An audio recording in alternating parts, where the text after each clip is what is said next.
Hello, everyone. So I'm going to get us started with a bit of terminology.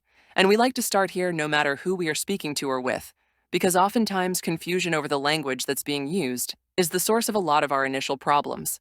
And so, whether I'm talking to undergraduate students or researchers in charge of million-dollar research portfolios, or nursing medical education or midwifery students like y'all, I tend to start with a terminology lesson.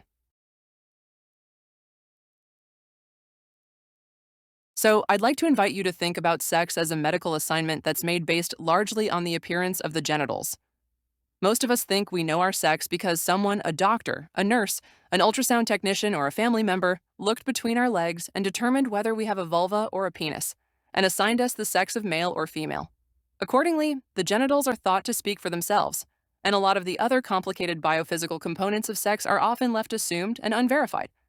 And so, we expect someone who has a vulva, who is assigned female, to have a particular puberty trajectory, to have particular reproductive needs later in life, to have particular secondary sex characteristics, and all of that is kind of expected to follow a particular trajectory. The assignments available to us are male and female, although importantly, a non-negligible portion of the human population is intersex, meaning that they have characteristics of sex development that don't allow them to fit neatly into the two binary categories of male or female, which is also a legal category. And so, for many of us that follows the sex that we are assigned, there's a kind of visual inspection of genitals, a determination of male or female, and then that M or F gets put on an initial birth certificate, and that letter tends to follow us later in life into a variety of other places. Importantly, in adulthood, in Canada, one can change this legal marker, and so one can have a particular sex that they were assigned and a particular legal sex, and these can be different from one another. If we had all of the time in the world, we could spend weeks and weeks just on what sex is and what sex isn't, on how the science of sex is actually profoundly complicated, that many things that we think of as making up sex are actually more bimodal than binary. That is, that male and female people have much more in common than they do differences. But suffice to say, for now, that sex is complicated and typically described using the language of male, female, or intersex. This is distinct from gender, and I like to think of gender as the paintbrush of all of the sociocultural meaning that gets ascribed or painted on top of the sexed body and gendered people. So, this is all of our social norms, our gendered roles, expectations, stereotypes, all of the kind of different meaning of what it means to be a person who is male or female, man, woman, non binary, and that sociocultural meaning changes across time and place. That is to say that the word woman, for example, or the idea of womanhood, is actually multiple and variable, that there's no singular way to be this thing called woman, and that what woman is has changed across time and place, changes depending on your politics or your geography or religion. And so gender as a broad category is all of these things. It's painted on top of us. When we're thinking about gender, we're thinking specifically about gender identity, and that is this internal, felt sense of self in relation to the culturally available categories. So, when I say the word man, and you look inside to your soul or your spirit or your psyche or your heart, whatever resonates with you, and you get a yes, or maybe you get a no, or maybe you get a kind of. It's like an ill-fitting sweater. I can stretch it out to fit me, but it's not ideal. That is your gender identity. And the beauty of gender identity is that you are the authority, because you're the only one who can hear that inner yes, no, or maybe. But the tension with gender identity is that you are the authority, and so the job of other people is to simply believe you when they tell you what their gender is, because you are the only one who has access to what we call first-person ascribed or assigned gender identity. So, a child who was born who is determined to have a vulva would be assigned the sex of female, and would be almost simultaneously assigned the gender of girl, almost in an instant. And this is why we have gender reveal parties, for example, for fetuses who don't yet have an internal, felt sense of self, but they're given a gender identity and expected to conform to it. And so, the male assigned person because of a penis is assigned the gender of boy and expected to grow into a man, just as the female assigned person because of a vulva is assigned the gender of girl and expected to grow into a woman. Increasingly, we do have folks who are raising children in gender creative ways, who are restricting or kind of pushing back against this way of assigning gender until the young person can tell you their own first-person identity, which often gets confused with gender expression, which is the way that we express, present, or display our gender to the world. So, this can be our behavior, our mannerisms, things that we do to our outward appearance, like with our hair or with makeup or the way that we dress, and our gender expression is commonly associated with gender norms. So, we use the language of femininity, masculinity, or androgyny to describe the modes of expression that someone can take. The words gender non-conforming and gender conforming often get kind of muddied up with transness. But gender conformity essentially refers to someone whose gender identity, say as a woman, matches up with how we would expect that person to display their gender or express it. Femininity. So, a feminine woman, a masculine man, these are people whose gender conformity aligns with their identity in a way that we might expect in a kind of cis-normative world. Gender nonconformity, conversely, refers to someone whose identity and expression don't match up in the way that we would expect, so a masculine woman or an effeminate man or a non-binary person who isn't androgynous, because we frequently expect androgyny of non-binary folks. Gender nonconforming, then, is referring to a relationship between identity and expression. Sometimes you'll see people say gender nonconforming, but what they mean is trans or vice versa. But many cisgender people are gender nonconforming if they express or display or present their gender in a way that doesn't match up with what we would expect under these kinds of hegemonic frameworks that demand femininity of women or masculinity of men. Perhaps a new concept for you, although you've probably heard before, is the language of cisgender and transgender. The type of word that this is, cisgender and transgender, is gender modality. So we've got gender identity, gender expression, and now a third facet of gender called gender modality. And this is the relationship between the thing that someone was assigned, female equals girl, and how they identify today, that internal felt sense of self. So cisgender refers to someone who is assigned a particular sex, assigned that purportedly corresponding gender, and who continues to identify as such. So, a cisgender woman is a woman who is assigned female at birth. The cisgender word tells us that this relationship is one of concordance or alignment, agreement, continuity. You see lots of words being used to describe matching, that they line up the way we expect them to. Transgender then refers to someone who is assigned a particular sex, male or female, assigned the purportedly corresponding gender, man or woman. The relationship between identity and assignment is one of discordance or disagreement or discontinuity. What's beautiful here is that transgender as a modality serves as an umbrella to describe all kinds of people who don't identify with the way that they were assigned. And gender modality is a productive way of thinking about this because it doesn't assume identity. That is that as there are many trans people, as modality, who don't identify as transgender, they identify simply as men, or as women, or as non-binary people. Gender modality tells us that their modality is trans, even if their identity is not. And so, this is a kind of important distinction to be made, that you might meet someone who tells you their gender is man. You might know their modality is trans, that they are a man who wasn't assigned the sex of male at birth, but they don't claim trans as a part of how they identify in the world. Many cis people also have started claiming cisgender as part of identity. But this type of word, cisgender and transgender, is a modality concept as opposed to an identity, one with the kind of terminology set. We've got sex, we've got gender and facets of gender. We can start thinking about dominant norms that operate in this space. The first one is cisnormativity, which is essentially the assumption, first and foremost, that there are only two sexes, male and female, which is not true. It's much more complicated than that.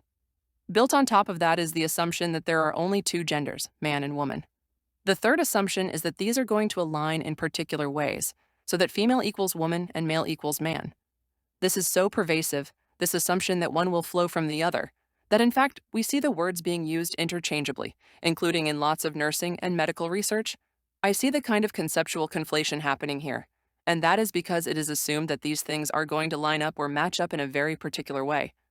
Because of that assumption, cisgender people, people whose identities do align with their assignment, are anticipated in the society that we live in. They are planned for. They are valued. They're seen as the status quo in the way that it's supposed to be. Conversely, trans people, people whose identities don't align with the way that they were assigned, are unanticipated, are unplanned for, are devalued. In some places, this is a crime. In other places, it is sin. And so it is seen as though there's something that has gone awry. It's a kind of aberration or abnormality. Something went wrong so that one didn't achieve the way it's supposed to be, which is to be cisgender. This is cisnormativity at work. So this is what we kind of expect. We expect someone assigned a particular sex. Female will have a legal sex of F, will identify as girl or woman, will express their gender in a feminine way. If they're in relationship, they will be girlfriend or wife. If they become a parent, they will be mother. And we tend to use these words interchangeably for one another. So we might design a postpartum support space, and we'll say it's for mothers, because we mean women, because we mean people who are female assigned at birth, and we assume that that word is going to work for everybody, because we assume that everybody's identity and expression and titles and roles and norms are going to fit within that pink line. So we can use all the words therein interchangeably, and so too we have a blue line that has a similar map to it. And yet, when you start to think about trans people, you realize just how messy this can get, just how beautifully messy, from my perspective. This can get such that when you say woman, but you mean someone female assigned, you might be missing people. Such that when you design a space or service for mothers that doesn't have inclusive language, we're going to miss people. So ultimately, what we've created is cisnormative silos of reproductive life and health, and this applies to abortion. Almost certainly, we have both metaphorical and literal doors marked as women's health spaces, women's hospitals, women's clinics. Abortion is understood as a woman's health service, and behind that metaphorical and literal door is where we find abortion services. And yet, there are many non-women who need to walk through that door in order to access care. There are many men, trans men, who may prefer to walk through the door marked man, but they won't find abortion services behind that door because we've kind of codified women's health. What we actually mean is the health of people assigned female at birth, and so we've conflated and confused the terminology and the very binary way that we've divided up health services, and the very way that we name the spaces that we work, or we name the kinds of works we do. Clinicians and researchers say that a pregnancy, postpartum, breast cancer, these types of things, and it's been kind of codified as women's health in a way that misses out on trans people. Another binary, or a dominant norm rather, that we need to think about is called transnormativity, and this is when we do think about trans people. Because increasingly, when we are thinking about trans people, there's sometimes a fixation on there being a kind of single right way to be trans, that trans people have to look or act or behave or identify in a very singular correct way. Transnormativity reminds us that trans folks are expected to be binary. If there's only two genders, man and woman, the expectation is trans folks will only identify in a binary way as a trans man or as a trans woman in a way that erases or invisibilizes non-binary people. There's also an expectation that trans folks will experience dysphoria, this kind of embodied sense of rejection, that there's something wrong. And indeed, the third characteristic here is the assumption that trans folks will access medical transition technologies in order to mitigate that embodied dysphoria that they feel. This is not to say that there are not binary identified trans folks who experience dysphoria, for whom medical transition is life-saving care. The issue becomes when we paint this as the only way to be trans in ways that erase or overlook the experiences of folks for whom this narrative doesn't map onto their life. This transnormativity, importantly, comes out in reproductive life and health in important ways. The first way is that trans folks are assumed to be only truly dysphoric if they reject the use of their body for reproductive or sexual purposes. The idea being that if your body is the source of distress, you probably wouldn't be using it to have sex. You probably wouldn't be using it to become pregnant. And that a rejection of sexual pleasure, or rejection of those kinds of reproductive capacities is seen as the way that you show that you are authentically who you are. If real men don't get pregnant, where real men means cisgender men, then a trans man is supposed to reject the idea of pregnancy in order to show to people that he's legitimately a man. Ultimately, what happens is cisgender people, and their relationship to embodiment is seen as the right way, and trans folks are expected to adhere to that as well, including in ways that kind of reject reproductive life as evidence of authenticity. Further than that, we have often expected trans folks to just give up their reproductive capacities in order to medically transition. Before we knew how complex fertility was in relationship to gender-affirming hormones, folks were literally signing away their reproductive capacity. You might never be able to get pregnant if you go on testosterone. Sign at the on the dotted line. And this was considered just the thing that you needed to sacrifice. Which brings us to my last little section before I pass it over to the second speaker, which is about erasure. And so, if this is the set of dominant norms that we're living in, we're also living within a climate of profound erasure. The first type is called informational erasure, and this is language that we get from Greta Bauer's team. And this refers to a lack of knowledge about trans people, including all facets of their reproductive health needs, including a lack of knowledge about the information that does exist. So, there is an assumption that there is no information out there about trans people's reproductive lives and health. And there is some, but it's not substantial. I've been maintaining a database of trans reproductive health literature, and I think we're up to just over 700 articles, which is not nothing, but it's also a kind of drop in the bucket when you consider the literature at large in this space. So, we're dealing with information gaps that are more like information Grand Canyons about trans people's reproductive lives and health. Connected to that is the idea of institutional erasure. And so, this essentially refers to a lack of policies or practices, logistics, and operational facets of care that anticipate the trans person is going to be in the space. And so, you might kind of enter an abortion clinic or a space offering abortion services and be confronted with policies and practices that didn't know you were coming. There's a kind of attempt to address this erasure, ad hoc, add on the fly. And we've seen people cross out the word woman on a pamphlet before handing it over, or apologize on the behalf of the architecture that there's no inclusive bathroom. There's a kind of frantic ad hoc accommodation that happens because the policies and practices didn't anticipate trans folks' arrival. And the third kind of area of erasure here has to do with these political or philosophical barriers. The idea being that these are women's spaces, women's services that women have hard fought for, and that the inclusion of trans people is somehow going to undermine those efforts. We think of this sometimes as being the scarcity model, as though resources are a pie and there's not enough pie to go around. And so we're kind of concerned about being inclusive, because the concern is that this will limit our ability to provide services to the women who need us. These are three types of barriers and erasure that we see happening here. When I first started doing this work in the trans-inclusive abortion space, almost 20 years ago, the question I would get from abortion providers was, wait, trans people need abortions? And that was that first type of erasure, that first type of trans normativity. The idea being that folks just didn't know that trans people would be having the kind of sex that could lead them to pregnancy, such that they would arrive at the door of the abortion clinic. The second thing is, but are there any peer-reviewed scholarly research studies about this? Do we have systematic reviews? Do we have population-wide surveys? And do we have some data on trans people and abortion? We also hear folks telling us we don't have the competencies to serve trans people, or an assumption that inclusion is only about names and pronouns. And as long as you use someone's names and pronouns correctly, that you've done it, that you've done this thing called gender affirming or trans-inclusive care. And then we also, in the kind of trans health space, have an absence of discussion about abortion. We have folks saying, well, we're more focused on helping trans people have children, and so abortion isn't even on our radar. And so we see kind of erasure happening in both of those spaces, the erasure of trans people from abortion rhetoric, abortion space and service, and the absence of abortion in the trans health world as well. That institutional erasure, that lack of policies and practices, happens everywhere, and you're going to start to see it and not be able to unsee it. But this is much more than names and pronouns. Those are kind of the tip of the iceberg.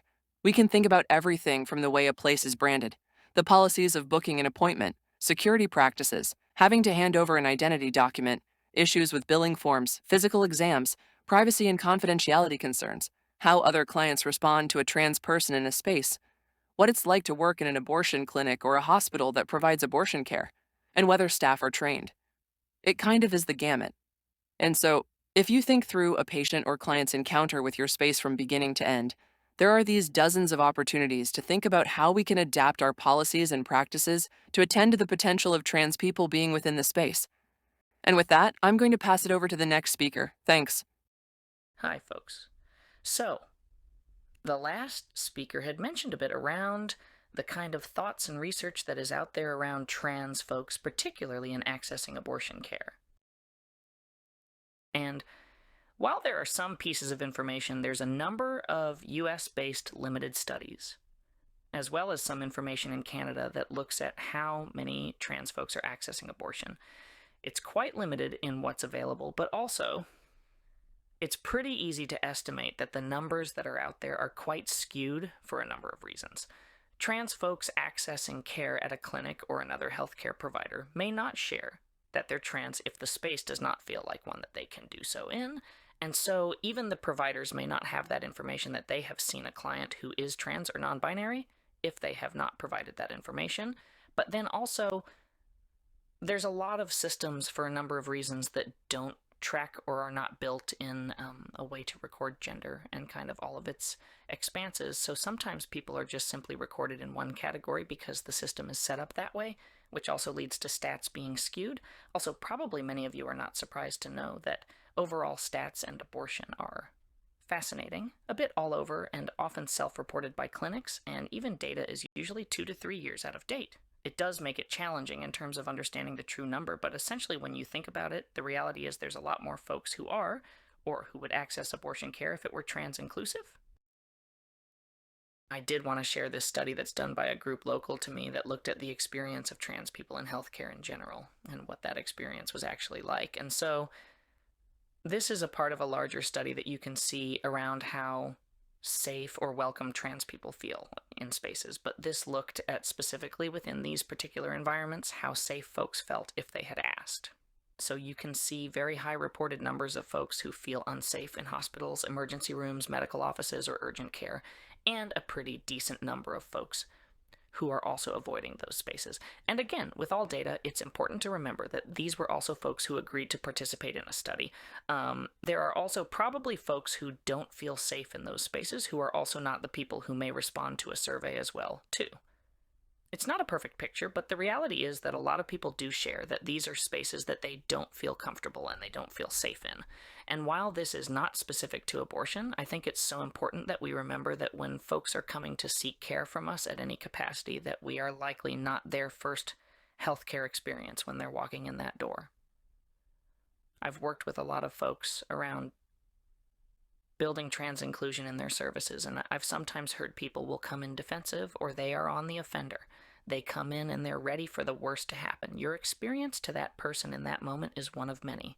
And the reality is that people have likely experienced a fair amount of transphobia and other forms of oppression when they've wanted to access care in the past. So it's not uncommon for someone to be coming in and prepared for it to not go well. I often talk about this as a protective mechanism.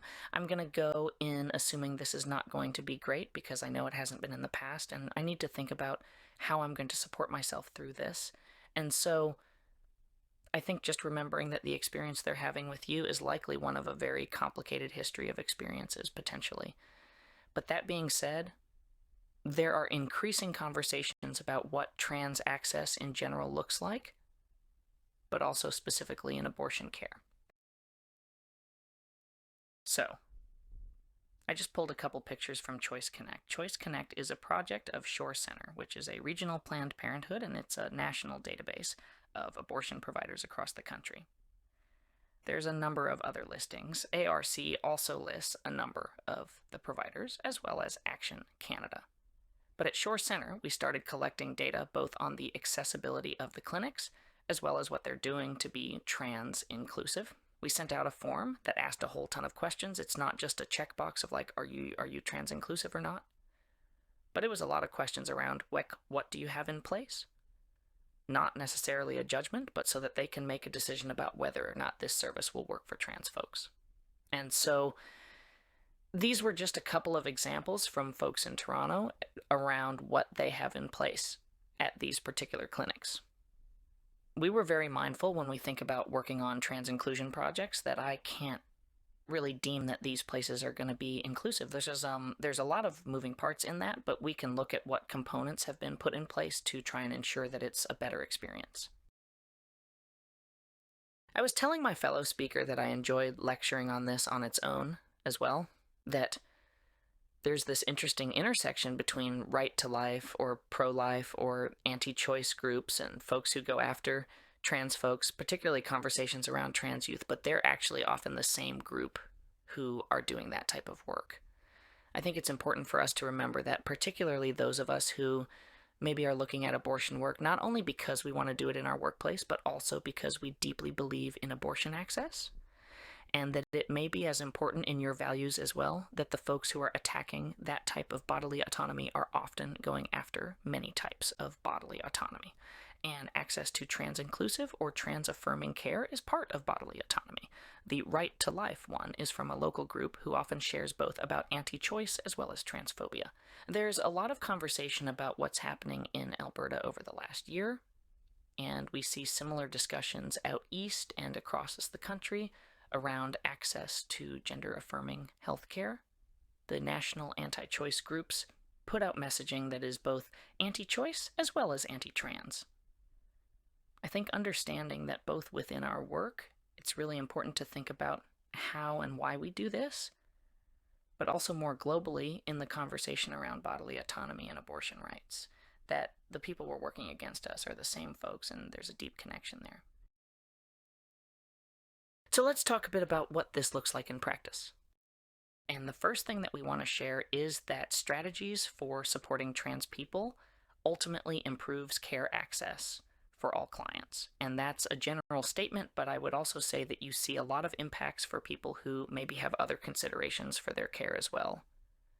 Some of the things that we're going to talk about, for example, could have deep and supportive impacts for people who have had experiences of trauma. There's a number of trauma-informed initiatives. So if you're supporting someone who's a survivor of sexual violence, there's a number of pieces that would also pertain to supporting disabled clients. A lot of the time when accessing healthcare as a disabled person, there's a big overlap in the questions around how to best support your gender needs, as well as how to support your physical disability needs as well. I broke it down into before, during, and after care.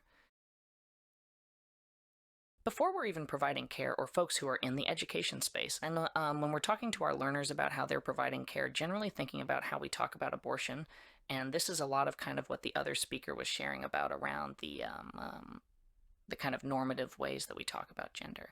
How do we talk about it? Who is it for? Why do people have abortions? What does that look like? But on the other side of that too is also, how do you talk about parenting and pregnancy? When I teach around disability and abortion rights, for example, I talk about the predominant narrative and understandings of disabled people as not being able to parent, or that disabled folks shouldn't parent or don't have the capacity to parent. There's a similar conversation around trans folks. Sometimes people hold complex views around whether or not trans people are safe to be around children. It was a really big dominant narrative in the past, which is obviously based in nothing and untrue. But I think it's important for us to sit for a moment and think about both of these pieces, because if we have leanings in either of them, it can impact when we're having conversations with clients. And we want to think about, am I really unbiased in this? Am I really neutral? Do I really believe that this person, as with another client who is not trans, has the same right to have an abortion and also the same right to parent if they choose to? Really working through our own feelings around that is really important. How do you talk about trans people in general? Oftentimes people talk about trans folks like we're mythical creatures in another place that's not in the room right now. There's this idea that we're not in that space, that you don't potentially have colleagues who are also trans and non-binary, or other administrators, or people in your classrooms, or what have you. Remembering that we are there, and also folks often think that you can see transness, so remembering that transness is not necessarily a piece that you can identify as a visible means. So, how are your staff trained and prepared to support clients?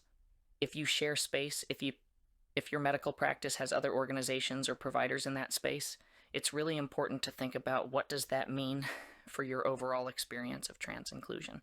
If a client is coming in, what are you able to assume their experience is going to be if there's also other people that use that space who have not had these conversations? And then also, what's on your pamphlets? What's on your websites? What are people seeing when they're looking at your services? And then I'd point out that, do you have specific language and content that talks about supporting trans clients?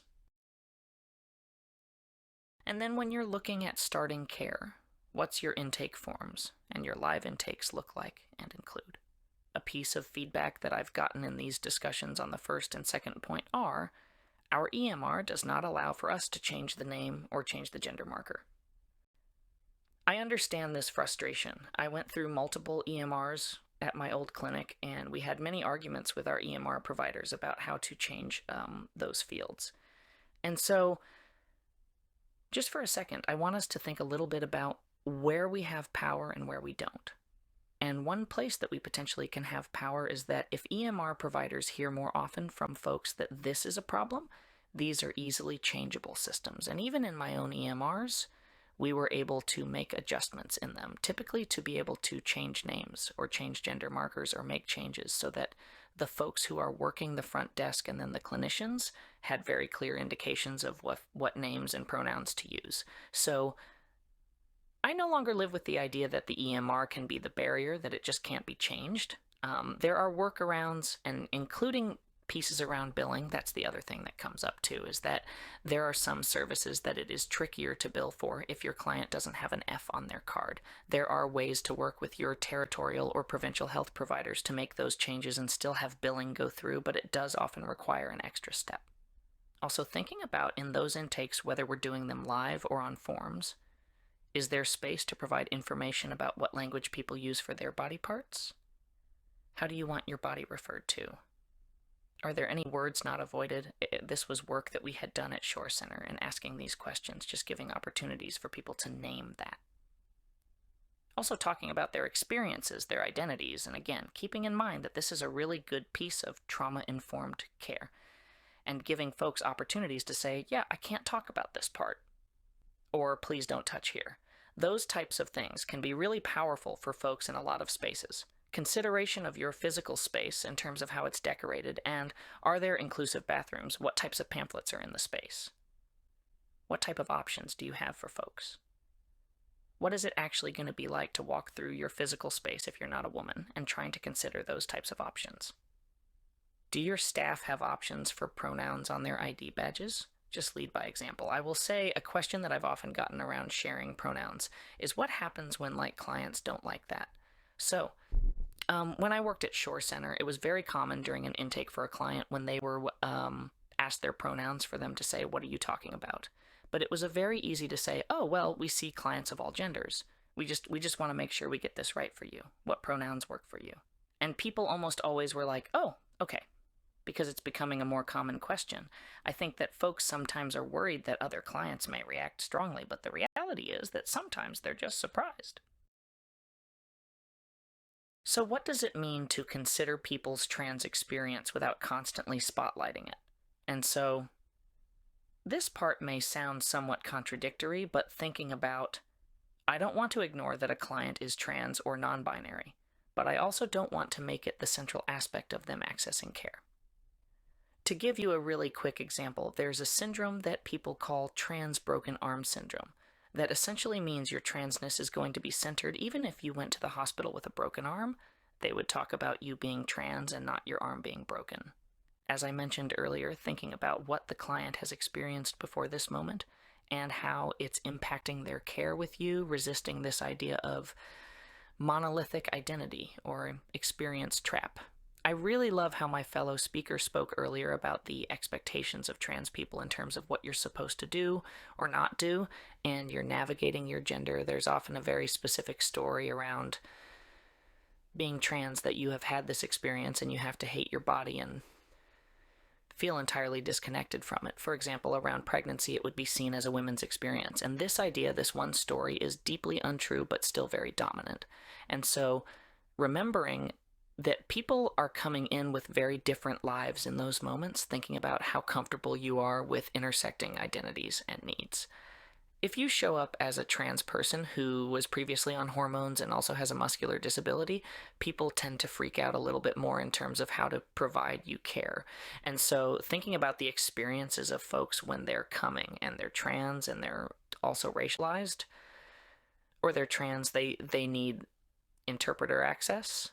There's a number of different pieces in understanding that, just like with the rest of the populations we serve, people are going to come in with a number of other pieces and needs too. Considering if you're prepared to talk about birth control for folks who are using hormone replacement therapy or HRT. And so there's a number of resources that exist, but there's also a lot of myths around what types of birth control people can take, or the idea that you don't need to be on birth control at all ever if you're on testosterone and you won't get pregnant. And so, have we done the work?